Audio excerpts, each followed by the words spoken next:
Hola amigos and welcome to the second part of this lesson, lo, la, and le. In my previous video, I taught you how to differentiate and how to use lo, la, and le when in English we say him and her. You haven't seen it. I'm gonna put the link here at the top, so you need to go right now. Otherwise, this lesson is not gonna be as much helpful as it should be. So let's get started. First, as usual, we start with positive statements. And the sentence goes, I call him sometimes. I call him sometimes. We start with I, which is yo, right? And what comes next? You know that the next word is not the verb, but him. So according to my previous video, should we use lo or le? What do you think? Yeah, I'm sure you know if you've seen my video. And the right answer is lo. That's right. Yo, lo, followed by the verb llamar, conjugated. According to yo lo llamo a veces. That's right. Now moving on the next one. They need her here. They need her here. They is ellos. Now her. We've got two options. Is it le or la? Remember, by the way, that in my previous video, I gave you a list of verbs that go with lo, la, or le. In case you didn't see it, go there. This is the last time I'm gonna tell you about it because this is important if you wanna make the most of this lesson. And the right answer here is for her, ellos la. Ellos la need, necesitan, and here is aquí. That's right. Ellos la necesitan aquí. Now I'm gonna summarize a bit what I explained in my last video. So how do we know if we should use lo, la, or le? First of all, you know that lo is for masculine and la is for feminine, and le goes for either masculine or feminine. But how can I know when to use lo or le? Well, let me give you a trick here. In this sentence, they need her here. If you can introduce something, I mean the word something or anything that can take the place of something between the verb need and the person receiving the action, then that person is gonna be translated by le. If you cannot introduce something between the verb and the person, then that means that we need to use la if feminine or lo if masculine. In this sentence, does it make sense if we say they need something to her here? It doesn't, right? Then, since it doesn't make sense, this means that her is gonna be the objeto directo, is serving as objeto directo, then that's why I need to use la. So that's the tip. Remember, if you can introduce the word something between the verb and the person affected, use lo or la. If you cannot introduce anything, sorry about that. If you can introduce something between the verb and the person, then use le. If you cannot introduce the word something or anything between the verb and the person affected, then go with lo or la. In this case, we are not able to say they need something to her here because that doesn't make sense, right? And we're gonna see that in the next example. Okay, let's take a look here. Roy always understands him. We start with Roy. Roy always is siempre. That's right. Now, him. Two possibilities, lo or le. So according to my previous explanation, can we introduce the word something between understands and him? Roy always understands something to him? No, right? Then that means that him is the objeto directo because it's been directly affected by the verb, which means that we need to use lo or la. In this case, we have him, so we say lo. Roy siempre lo entiende. Muy bien, muy bien. Next example. Juan sends her an email. Juan sends her an email. Okay, we start with Juan. Then, okay, it's time for her.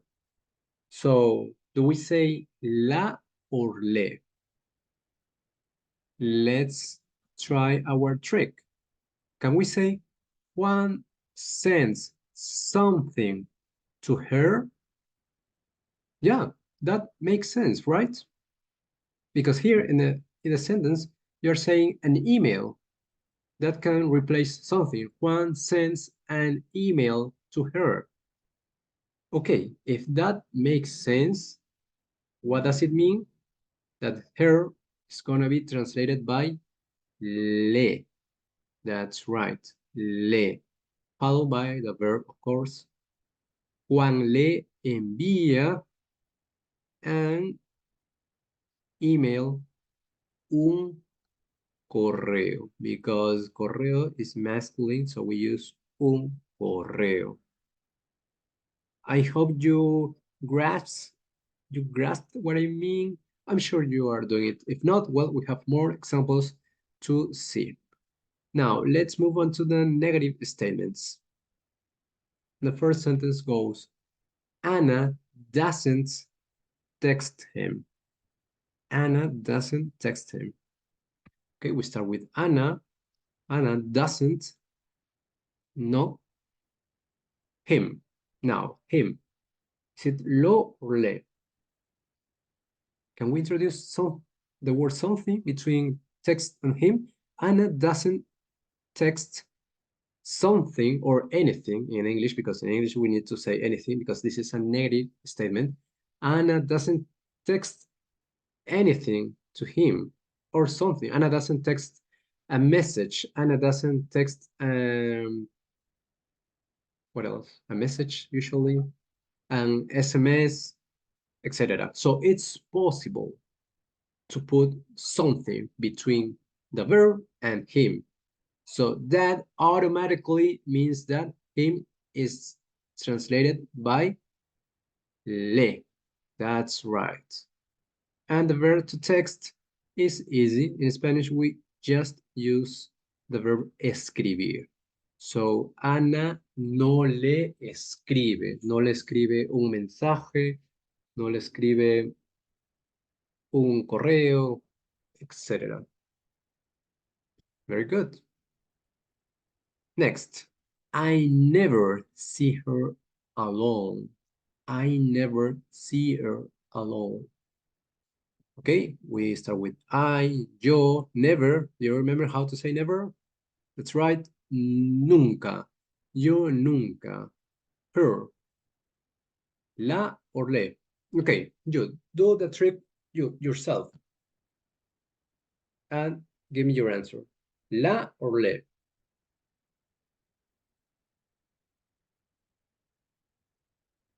Did you say la?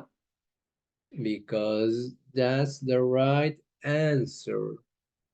Yo nunca la veo. Yo nunca la veo alone, sola. That's right. Why do we use la? Because it doesn't make sense to introduce the word something between see and her. I never see something to her alone. Yeah, that doesn't make sense. Then we use la. That's right. I think it's getting clear or more clear. You hardly ever listen to him. You hardly ever listen to him. Tú, tú, tú, hardly. How do you say hardly? Casi, casi, ever, nunca. By the way, this is an expression. When they are in the same sentence, of course, they are translated by casi nunca, but when they are in different contexts alone, then this translation doesn't work. Okay, so hardly ever is casi nunca. Tú casi nunca listen to him. Him. Is it lo or la? Come on, tell me. Say it out loud. I hope you said lo, because that's the right answer. Yo nunca, o yo, sorry, yo casi, sorry, tú casi nunca lo escuchas. That's right. Why lo? You already know the reason. But, okay, I'm gonna explain it anyway. It's not possible to introduce something between listen and to him. You hardly ever listen something to him? No, it doesn't make sense. Then we go with low. Now, let's see questions. Number one, do you love her? Do you love her? Opening question mark. You, tú, her. Okay. La or le? Pretty easy, right? Now it's a piece of cake. Can we say, do you love something to her? No, doesn't make sense. Then, la. ¿Tú la amas? Right. Muy bien, muy bien. Next question. Do your parents miss him? Do your parents miss him? Opening question mark. Your, how do you say your? The possessive adjective. Tus or tú? Tus, right? Because the thing that is being possessed is something, is a word in plural. So that's why we use tus. Parents, how do you say parents? Padres or papás. That's right too. Tus padres, tus papás, him. Lo or le. Come on, come on. Be quick. Lo, that's right. Me something to him? No, doesn't make sense. It doesn't make sense. Tus padres lo extrañan. Very good. And the last question. Do you know him? Hey, do you know him? Opening question mark. You, tú, him. Lo or le? Right. Lo. Tú lo conoces. I'm sure there is no need for my explanation because it's very clear, or it must be clear by now. Now, quiz time. It's your turn to show me if this lesson was helpful for you. And we start with this sentence. I always tell her the truth. You've got 10 seconds to do this yourself.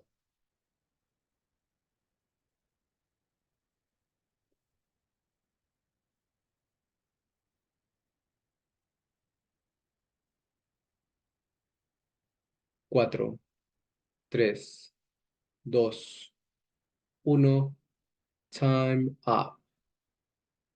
I, of course, es yo, always, siempre, siempre. Le or la. I hope you did it right because the answer is le. Le. And tell is a irregular verb and it's conjugated as digo. Yo siempre le digo la verdad. Why le? Because it does make sense to introduce something between tell and her. I always tell something to her. In this case, the truth. All right. Next sentence. I never ask him for help. Again, you've got 10 seconds.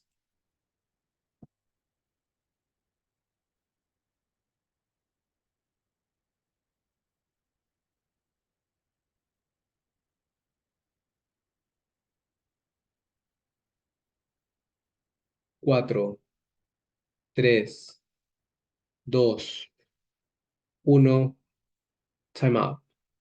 Empezamos. I, yo, never, yo nunca, ask him. I ask something. I ask for something. I ask him for something.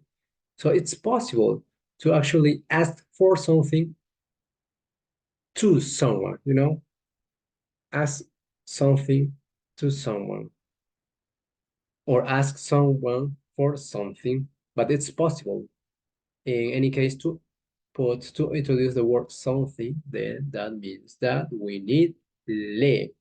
Yo nunca le ask, pedir, it's irregular to pido. Yo nunca le pido ayuda. That's right. Help is something. It's what I'm asking for. In Spanish, by the way, we don't translate for in ask for. We only say pedir.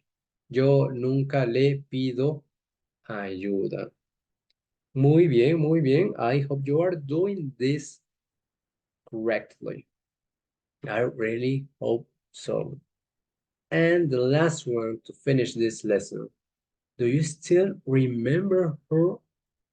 Do you still remember her? It's been a long time. Why don't you move on? Okay, you've got 10 seconds.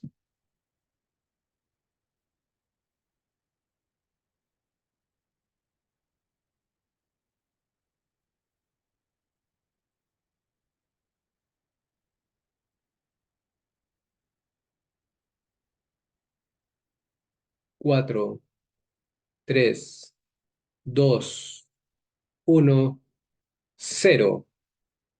El tiempo se terminó. Empezamos.